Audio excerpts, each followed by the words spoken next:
Okay. President says, can you do me a favor? I thought Democrats cared about election interference. He's saying Ukraine, a court decision in Ukraine said they interfered in our election to help Hillary. We know that there are other engagements. They admitted it. Even Politico wrote about it January 11, 2017, and that they were effective. So the president, to me, is basically, when you read the transcript, he's saying get to the bottom of it. That would be faithfully executing the laws. And how could you not look at what Joe Biden said and no experienced son getting millions and not say, holy, we need to investigate that? That looks like he's faithfully executing the laws again. And it's more than that. The mainstream media continues to ignore this. They do not want this out there. That's why they claim it's a conspiracy theory, and they don't like Solomon's reporting. They don't like what you're doing. But these are the facts. It would be dereliction of duty for the president's attorney, Rudy Giuliani, to not go to Ukraine to figure out what on earth were the Democrats doing in Ukraine, paying for dirt from Ukrainian officials to dirty up the Trump campaign in 2016. It would also be dereliction of duty for me and my committee not to be meeting with Ukrainians looking for information as to where did Nellie Orr come up with this information to put in the Steele dossier that ended up in the FBI? Who is this person, Alexander Chalupa? Who are these people? So the president had every right to look at it. And now what you're beginning to see is the reason they're trying to hide this is because what John Solomon has now uncovered, there clearly is a tie to the Bidens and the State Department. And by the way, yeah, we had a DNC operative in the Ukrainian embassy colluding with Ukraine to get dirt on Trump to help Hillary. You have been amazing. Will Adam Schiff, will he be subpoenaed?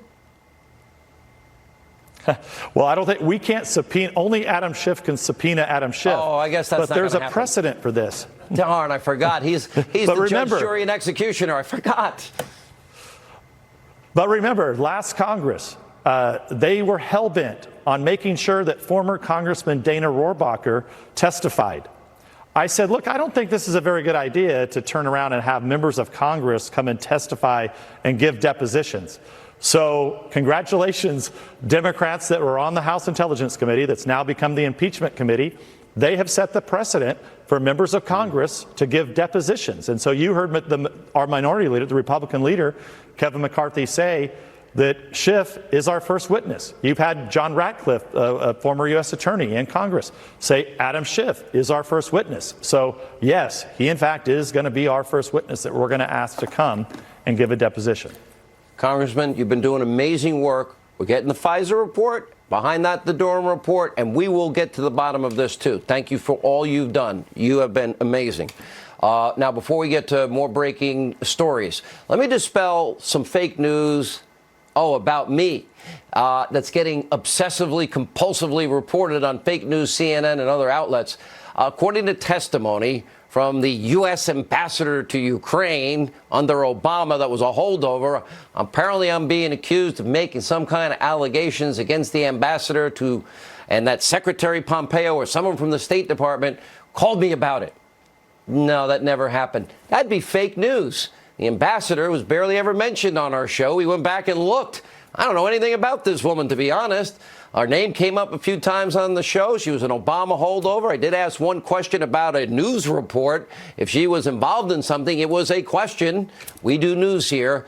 I never talked to Secretary Pompeo about Ukraine, or I never talked to anyone at the State Department about this ambassador. Sorry to burst your fake news bubble. My only focus in the country of Ukraine was surrounding the obvious Biden family corruption. Jeff Zucker, you're losing it. Now, you need me to say this more slowly so fake news understands, or are you going to continue? See, I think they just like to put up my picture because they're hoping when people flip by, they'll think they're watching Fox. If that's the case, I need to get paid. I can get paid from 2 channels at once. It'd be great. And also breaking tonight, let's keep in mind we are 1 year away from the 2020 presidential election. It's a leap year. On November 3rd, 2020, 365 days from now, Americans will define the future of this country. Each night we will count down to the single most important